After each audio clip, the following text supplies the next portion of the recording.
वहीं POCSO act में फंसे स्वामी अभिमुक्तेश्वरानंद की मुश्किलें बढ़ने वाली हैं। प्रयागराज पुलिस के सूत्रों के मुताबिक दोनों नाबालिगों के बयान जज के सामने दर्ज हो गए हैं। दोनों नाबालिगों ने यौन शोषण की पुष्टि की। नाबालिगों के मेडिकल रिपोर्ट में भी यौन शोषण की पुष्टि हुई है। नाबालिगों ने बताया कि कैसे और कब उनके साथ गलत काम किया गया। और मामला बेहद ही संवेदनशील है और पुलिस सोच समझकर एक एक कदम आगे बढ़ा रही है ताकि कोई भी चूक ना हो और जो पुख्ता सबूत है जब वो पूरी तरह से हाथ लगे उसके बाद ही आगे की कार्रवाई की जाए। शंकराचार्य अभिमुक्तेश्वरानंद और आशुतोष ब्रह्मचारी के बीच जारी कानूनी लड़ाई के बीच हर रोज नए खुलासे हो रहे हैं। बुधवार को आशुतोष महाराज ने अभिमुक्तेश्वरानंद पर आरोपों की बौछार की तो अभिमुक्तेश्वरानंद ने भी आशुतोष महाराज को इस पूरी लड़ाई का मोहरा बता दिया।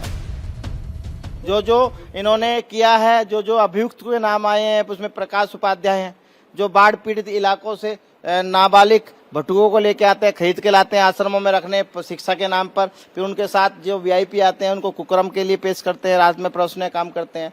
अरविंद मिश्रा वह भी भटुओं को सहयोग करता है अंदर अभिमुक्तेश्वरानंद के कमरे तक ले जाने के लिए और बाद में वह भी कुकर्म भटुओं के साथ करता है। और तमाम जो भी दोनों अभियुक्त, पहले मुख्य अभियुक्त अभिमुक्तेश्वरानंद और मुकुंदानंद, दोनों के दोनों साबित हो गया है कि इन्होंने कुकर्म किया है। आशुतोष जी का कोई मंशा नहीं है भैया। आशुतोष जी का हमसे कोई लेना देना नहीं है।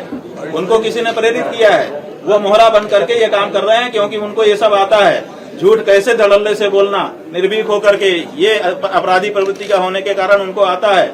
और स्वयं जितने मुकदमे उनके खिलाफ हुए हैं इन पर्सन, सारे जो उनके जजमेंट आ रहे हैं उसमें लिखा है इन पर्सन इन्होंने बहस की, इन पर्सन।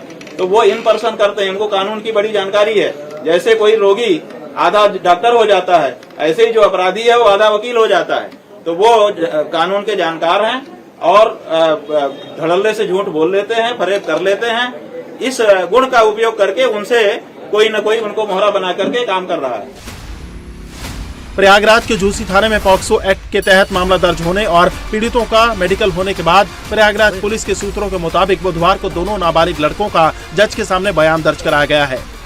अपने बयान में दोनों नाबालिग भटुकों ने वही आरोप दोहराए हैं जो उन्होंने पुलिस के सामने अभिमुक्तेश्वरानंद पर लगाए थे। ऐसे में जहां अभिमुक्तेश्वरानंद की मुश्किलें बढ़ गई हैं, तो वहीं इलाहाबाद हाईकोर्ट ने उनकी अग्रिम जमानत याचिका पेंडिंग है। केस को लेकर स्वामी अभिमुक्तेश्वरानंद ने कहा कि हाईकोर्ट में उनकी याचिका लिस्ट हो गई है। अब सवाल उठता है कि अभिमुक्तेश्वरानंद को इस मामले में राहत मिलेगी या फिर उन्हें जेल जाना पड़ेगा। माननीय न्यायालय के आदेश में दोनों भटुकों का करा लिया गया। दोनों मेडिकल रिपोर्ट में पूरी की पूरी रिपोर्ट में साफ साफ लिखा है कि ये कुकर्म करता था और सारी की चीज उसमें आ गई। तो तमाम वहां कुकर्म हुए। वहां की एक महिला मित्र जो इनकी सखी बनी हुई है, वह साउथ की महिला है। क्यों साउथ की महिला साथ रखते हो भाई?